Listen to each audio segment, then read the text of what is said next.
அஸ்ஸலாமு அலைக்கும். பல்வேறு கருத்துக்கள் உலகெங்கிலும் தஜ்ஜால் பற்றி உள்ளன. இந்த கருத்துக்கள் சரியானவை என்று நான் கூறவில்லை. ஆனால் உங்களுக்கு ஒரு யோசனை கிடைக்க வேண்டும் என்பதற்காக அவை என்னவென்று பகிர்ந்து கொள்கிறேன். ஒரு பிரிவினர் கூறுகிறார்கள், தஜ்ஜால் ஒரு நபர் இல்லை, மாறாக ஒரு அமைப்பு. சிலர் தஜ்ஜாலை ஐபோன், ஐபேட் போன்ற கருவிகளுடன் ஒப்பிடுகிறார்கள். அவர்களின் வாதம், இந்த கருவிகளில் உள்ள ஒரு கண், அதாவது திரை, உலகத்தை முழுவதுமாக அடிமைப்படுத்தி இருக்கிறது. மனிதர்கள் மொபைல் போன்கள் மற்றும் இணையத்தில் அடிமையாகி இருக்கிறார்கள். இதுவே தஜ்ஜாலின் பித்னா, பிரீட்சை என்று அவர்கள் கூறுகிறார்கள். ஆனால் நண்பர்களே, இது நம்பகமானது இல்லை. ஹதீசுகள் தெளிவாக கூறுகின்றன, தஜ்ஜால் ஒரு மனிதன். இல்லையெனில் நபிகள் இப்னு சையாதை தஜ்ஜாலா என்று ஏன் விசாரித்திருப்பார்கள்? மற்றொரு குழு கூறுகிறது, தஜ்ஜால் ஏற்கனவே பூமியில் வந்துவிட்டான், ஆனால் எங்கோ மறைந்திருக்கிறான். அவன் உலகை ஆள்கிறான் என்று அவர்கள் வாதிடுகிறார்கள். இந்த பிரிவு கூறுவது, தஜ்ஜால் 40 நாட்கள் பூமியில் இருப்பான். ஒரு நாள் ஒரு வருடம் போல, மற்றொரு நாள் ஒரு மாதம் போல, பின்னர் ஒரு வாரம் போல, மீதம் உள்ள நாட்கள் சாதாரணமாக இருக்கும். அவர்கள் நம்புவது, இந்த ஒரு வருடம் பிரிட்டிஷ் பேரரசு, ஒரு மாதம் அமெரிக்க பேரரசு, ஒரு வாரம் கிரேட் இஸ்ரேல் என்ற அமைப்பு.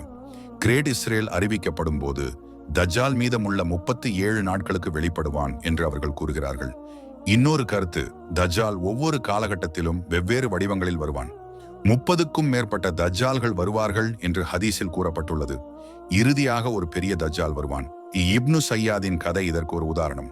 நபிகளின் காலத்தில் வாழ்ந்த இப்னு சையாதில் தஜ்ஜாலின் அடையாளங்களை நபிகள் கண்டதால் அவரை ஆராய்ந்தார்கள். சில முக்கிய சஹாபாக்கள் அவன் தஜ்ஜால் என்று நம்பினர். மற்றொரு பிரிவு அறிஞர்கள் கூறுவது, தஜ்ஜால் இந்த பௌதீக உலகில் இல்லை, மாறாக மற்றொரு பரிமாணத்தில், வேர்ல்ட் ஆஃப் அஃப்ரேஷன் என்று அழைக்கப்படும் ஒரு உலகில் உள்ளான். தமீமுத்தாரி ரலியல்லாஹு அன்ஹுவின் அனுபவம் இதற்கு ஆதாரமாக அவர்கள் சுட்டிக்காட்டுகிறார்கள். தமீமுத்தாரி ரலியல்லாஹு அன்ஹு ஒரு கடல் பயணத்தின் போது கப்பல் உடைந்து ஒரு தீவில் தங்கினார். அங்கு ஜஸ்ஸா என்ற விசித்திரமான உயிரினத்தை சந்தித்தார். ஜஸ்ஸா அவரை ஒரு வலிமையான மனிதனிடம் அழைத்துச் சென்றது. அவன் சங்கிலியால் கட்டப்பட்டிருந்தான். ஒரு கண் திராட்சை போல புடைத்திருந்தது. அவன் 3 கேள்விகள் கேட்டான். தமீமுத்தாரி ரலியல்லாஹு அன்ஹு பதிலளித்தார். அவன் கூறினான், இந்த 3 விஷயங்கள் நிறைவேறும் போது நான் வெளியேறுவேன். அதில் ஒரு கேள்வி நபிகளை பற்றியது. அவன் ஒரு பொய்யன், ஆனால் அவன் கூறியது உண்மை. இந்த நிகழ்வை பற்றி அறிஞர்களுக்கு வெவ்வேறு கருத்துக்கள் உள்ளன. சிலர் கூறுகிறார்கள், இது உண்மையான சந்திப்பு. தமீமுத்தாரி ரலியல்லாஹு அன்ஹு தஜ்ஜாலை சந்தித்தார்.